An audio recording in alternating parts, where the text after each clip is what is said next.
Dear students, आज हम chemical kinetics के बारे में पढ़ेंगे। तो जो हमारा टॉपिक है आज वो है केमिकल काइनेटिक्स।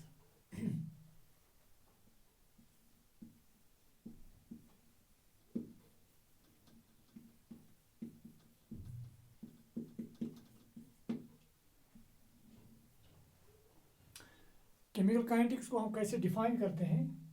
केमिकल काइनेटिक्स पढ़ने के लिए हमें ज़रूरी है कि हमें केमिकल रिएक्शन के बारे में पता होना चाहिए। अगर मैं एक एग्जांपल यहाँ पे लूँ, जैसे कि हमारे पास हाइड्रोजन है और ऑक्सीजन है, इनको आपस में मिलाने से हमें यहाँ पे वाटर मिलता है H2O। चलो यहाँ पे पहले रिएक्शन को बैलेंस करेंगे। पहले यहाँ पे ऑक्सीजन एक है, यहाँ पे दो है, यहाँ पे हम ट्वाइस लिखेंगे तो हाइड्रोजन कितने हुए? 4। तो यहाँ पे ट्वाइस। ये जो मैंने यहाँ पे लिखा हाइड्रोजन और ऑक्सीजन जब आपस में मिलते हैं तो वहाँ पे क्या बनता है? वाटर। इसी को इनफैक्ट केमिकल रिएक्शन कहते हैं।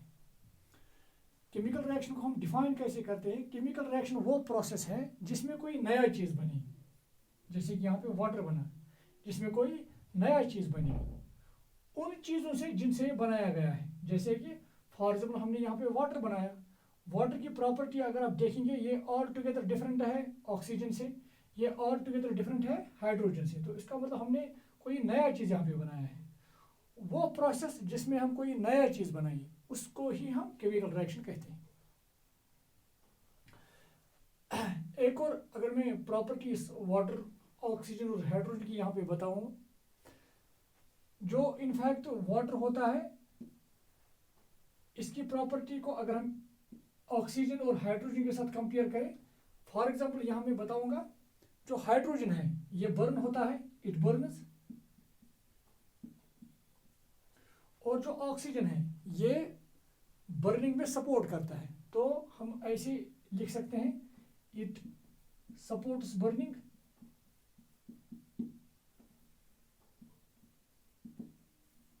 और इसके मुकाबले में जो यहाँ पे वाटर हमें मिला, न ये बर्न होता है और न ये सपोर्ट करता है बर्निंग में। इट neither burns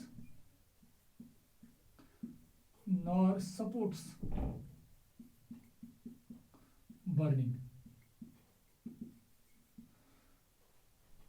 मतलब यहाँ पे जो हमने नया जो चीज़ बनाया है, जो सब्सटेंस बनाई है यहाँ पे, वो डिफरेंट है ऑक्सीजन से, वो डिफरेंट है हाइड्रोजन से। क्योंकि हाइड्रोजन बर्न होता था, ऑक्सीजन बर्निंग में सपोर्ट करता था, वाटर न बर्न होता है और न बर्निंग सपोर्ट करता है। तो इसका मतलब हमने कोई नया चीज़ यहाँ पे बनाया है। वो प्रोसेस जिसमें हम कोई नया चीज़ बनाए उसी को हम कहते हैं केमिकल रिएक्शन। तो ये होगी केमिकल रिएक्शन। अब ये केमिकल रिएक्शन कितनी तेजी से हो रही है, इसकी स्पीड क्या है?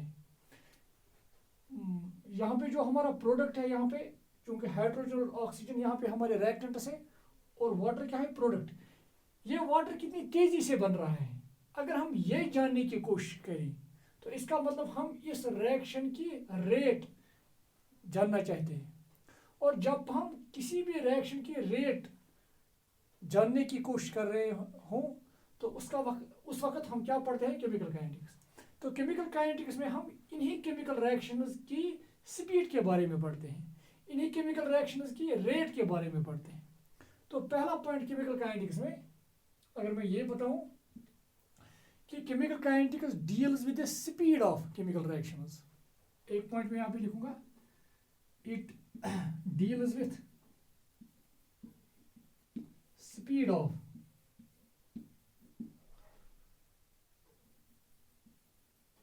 Chemical reactions. स्पीड के बदले हम रेट भी इस्तेमाल करते हैं। तो ये है गया एक पॉइंट।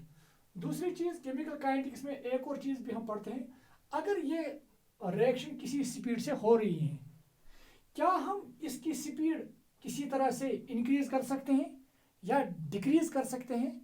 मतलब कौन कौन से फैक्टर्स हैं जो इस रिएक्शन की रेट को इंक्रीज या डिक्रीज कर सकते हैं? अगर हम उन फैक्टर्स के बारे में पढ़ेंगे तो इसका मतलब भी है कि हम केमिकल काइनेटिक्स पढ़ते हैं। तो एक पॉइंट जो केमिकल काइनेटिक्स में हम पढ़ते हैं वो पढ़ते हैं about the speed of chemical reaction.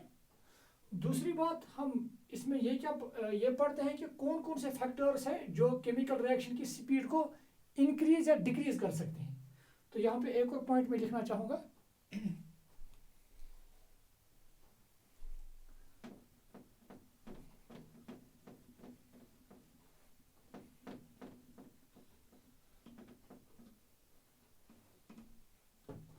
तो पहला पॉइंट था केमिकल काइनेटिक्स में, इट डील्स विथ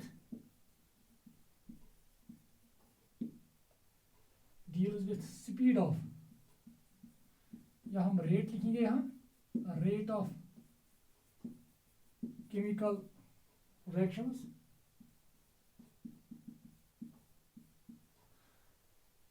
एक और पॉइंट यहाँ पे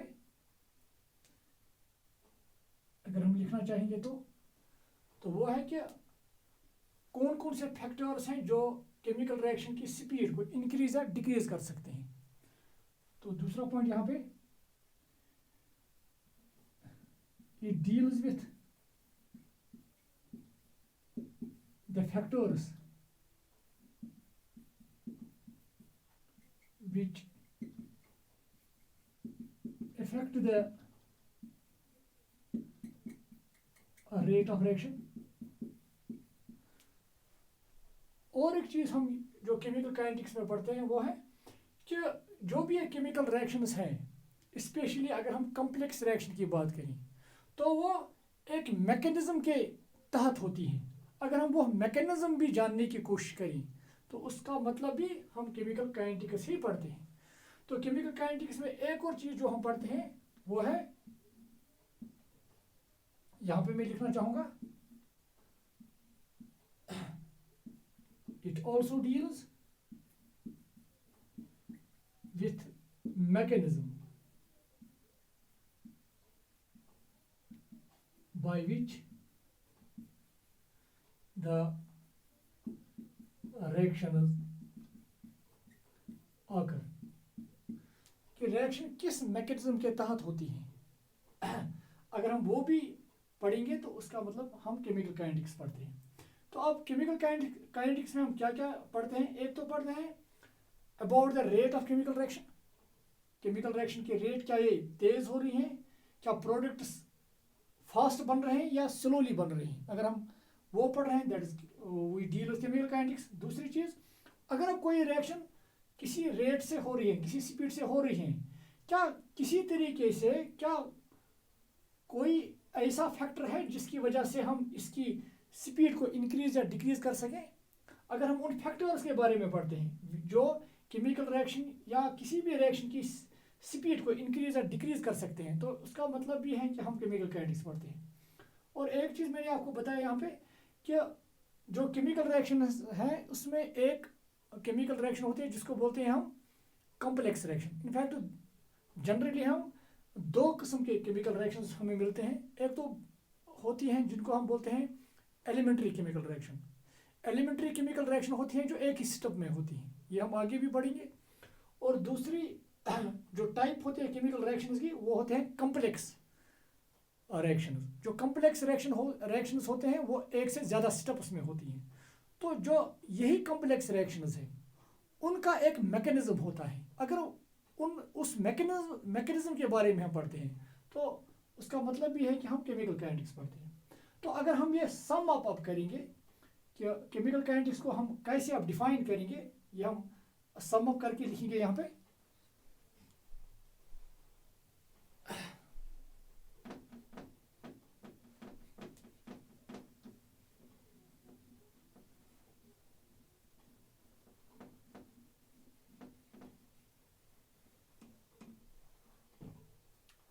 तो हम इस तरह से लिखेंगे, chemical kinetics is branch of chemistry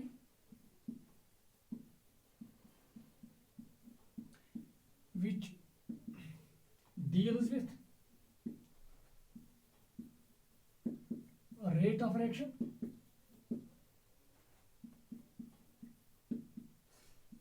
factors affecting the rate of reaction and the mechanism by which reactions occur. तो ये थी डेफिनेशन केमिकल काइनेटिक्स की। नाउ अब क्योंकि यहाँ पे हम ज़्यादा जो डील करेंगे वो करेंगे about the rates of reaction. अब डिफरेंट रिएक्शंस की रेट डिफरेंट क्यों होती हैं? कुछ रिएक्शंस क्यों फास्ट होती हैं और कुछ रिएक्शंस क्यों स्लो होती हैं, तो उसके बारे में अब हम पढ़ना चाहेंगे यहाँ पे।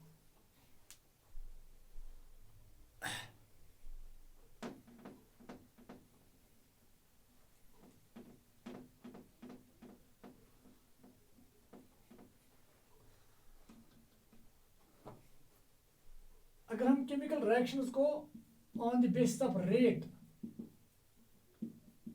केमिकल रिएक्शन जो है on the basis of rate अगर हम इनको क्लासिफाई करेंगे, एक तो होती है वो केमिकल रिएक्शंस जो बहुत ही फास्ट होती हैं, तो हम that we called fast reactions. एक और टाइप होता है केमिकल रिएक्शंस का जो बहुत ही स्लो होती हैं, जो प्रोडक्ट बनाते हैं बट बहुत ही आहिस्ता बनाते हैं प्रोडक्ट्स, तो उनको हम कहते हैं स्लो रिएक्शंस।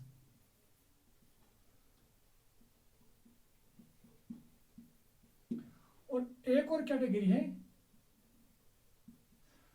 वो रिएक्शंस जिनकी स्पीड न ज्यादा, जिनकी रेट न ज्यादा फास्ट होती है और न ज्यादा स्लो होती है, मतलब वो इंटरमीडिएट स्पीड से होती हैं। Reactions with intermediate rates।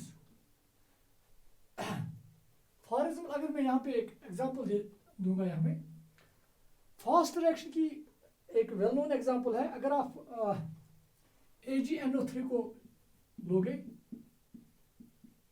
Aqueous form में और NaCl, इनका सोल्यूशन आप ले लेंगे और जो ही आप इनको मिलाओगे, तो जो ही इन दो सॉल्यूशंस आपस में मिलेंगे, तो आप देखेंगे reaction within no time होगी, कि आप देखेंगे वहां पे विद इन नो टाइम एक वाइट प्रेसिपिटेट बनेगा। मतलब ये जो रिएक्शन है ये हो रही है पर बहुत ही फास्ट हो रही है। यहाँ पे मैं लिखूंगा, यहाँ पे एक्चुअली रिएक्शन क्या होगी, Ag और Cl आपस में मिलकर AgCl बनाएंगे। ये एक वाइट प्रेसिपिटेट है और सॉलिड है, it will settle at the bottom, और यहाँ पे बन जाएगा NaNO3। एनीवे ये जो रिएक्शन है ये बहुत ही फास्ट होती है, इसकी रेट बहुत ही फास्ट है जो मैंने यहाँ पे दिखाया। अब एक और रिएक्शन है जो बहुत ही स्लो होती है, वो रिएक्शंस जो फ्रैक्शन ऑफ सेकंड में कंप्लीट होती हैं उनको ही हम फास्ट रिएक्शंस बोलते हैं। और जो रिएक्शंस कंप्लीट होने में वीक्स लगते हैं या इवन कि ईयर्स लगते हैं, उनको ही हम स्लो रिएक्शंस कहते हैं। जैसे कि रस्टिंग ऑफ आयरन, जो रस्टिंग ऑफ आयरन है वो एक एग्जांपल है स्लो रिएक्शन की। इसके बरक्स वो रिएक्शंस जिनकी स्पीड न ज्यादा फास्ट है और न ज्यादा स्लो है, उन रिएक्शंस को हम कहते हैं वो रिएक्शंस जिनकी मॉडरेट रेट्स होते हैं। जैसे कि hydrolysis of ethyl estate, for example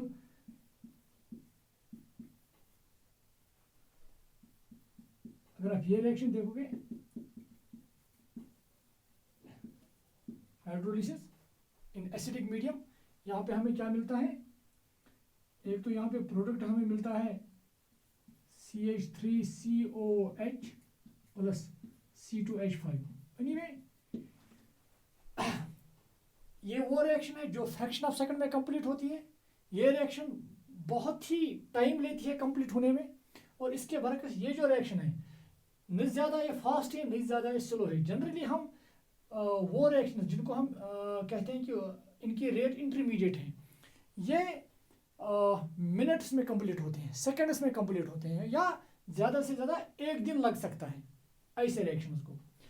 ये जो दो रिएक्शंस है, फास्ट रिएक्शंस जो with in fraction of second complete होते हैं, इनको हम कन्वेंशनल मेथड से इनकी रेट डिटरमाइन नहीं कर सकते हैं। ये रिएक्शन चूँकि बहुत ही टाइम लेते हैं और इनको भी हम इजीली इनकी रेट डिटरमाइन नहीं कर सकते हैं।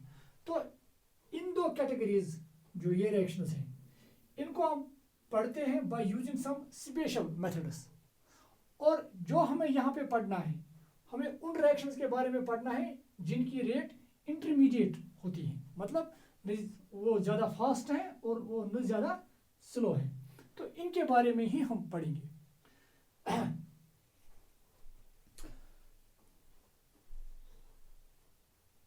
मैं ये रब करना चाहूँगा। तो अब हमें ये पता चला कि कुछ रिएक्शंस बहुत ही फास्ट होती हैं, कुछ रिएक्शंस बहुत ही स्लो होती हैं, और कुछ रिएक्शंस न ज़्यादा फास्ट होती हैं और न ज़्यादा स्लो होती हैं। अब यहाँ पे क्वेश्चन अराइज होता है कि इन रिएक्शंस की रेट डिफरेंट क्यों होती हैं, ये रिएक्शंस क्यों, कुछ रिएक्शंस क्यों ज़्यादा फास्ट होते हैं और कुछ क्यों स्लो होते हैं। तो उसके लिए हमें ये जानना पड़ेगा कि एक्चुअली रिएक्शन में होता क्या है। उसके लिए मैं फिर एग्जाम्पल, एक सिंपल एग्जाम्पल देना चाहूँगा। जैसे कि हमारे पास है हाइड्रोजन, इस हाइड्रोजन को मैं ऑक्सीजन के साथ मिलाना चाहता हूँ ताकि यहाँ पे जो हमारा प्रोडक्ट बने, दैट इज वाटर। हाइड्रोजन और ऑक्सीजन को मिलाने से हमें वाटर मिलता है। वाटर एक डिफरेंट सबस्टेंस है compare to oxygen, compare to hydrogen. तो जब भी हम कोई नया सबस्टेंस बनाएंगे, that is called chemical reaction. Actually इस केमिकल रिएक्शन में होता क्या है, अगर आप देखेंगे यहाँ पे जो बॉन्ड है वो है हाइड्रोजन और हाइड्रोजन के दरमियान। अगर आप यहाँ पे देखेंगे हाइड्रोजन और हाइड्रोजन के दरमियान बॉन्ड है ही नहीं। तो इसका ये मतलब है कि यहाँ पे जो बॉन्ड है वो है हाइड्रोजन और ऑक्सीजन के दरमियान प्रोडक्ट में।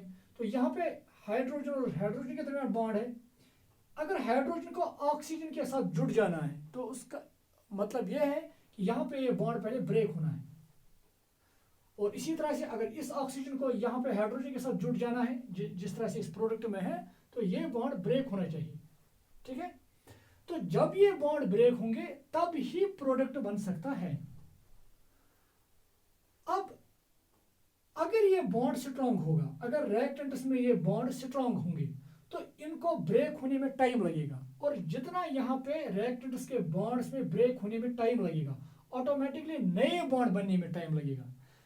और जब नया बॉन्ड बनने में टाइम लगेगा, उसका मतलब प्रोडक्ट बहुत ही स्लोली बन जाएगा, मतलब रिएक्शन फिर स्लो होगी,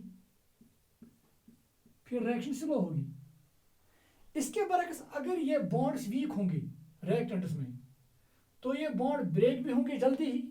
अगर ये जल्दी ब्रेक होंगे तो नए बॉन्ड जल्दी बन सकते हैं, और जितनी जल्दी नए बॉन्ड बन सकते हैं उतना ही प्रोडक्ट जल्दी बन जाएगा। तो ऑटोमेटिकली उस सिचुएशन में जो रिएक्शन होगी वो फास्ट होगी। तो यही वजह है कि डिफरेंट रिएक्शन जो है उनकी रेट डिफरेंट क्यों होती है।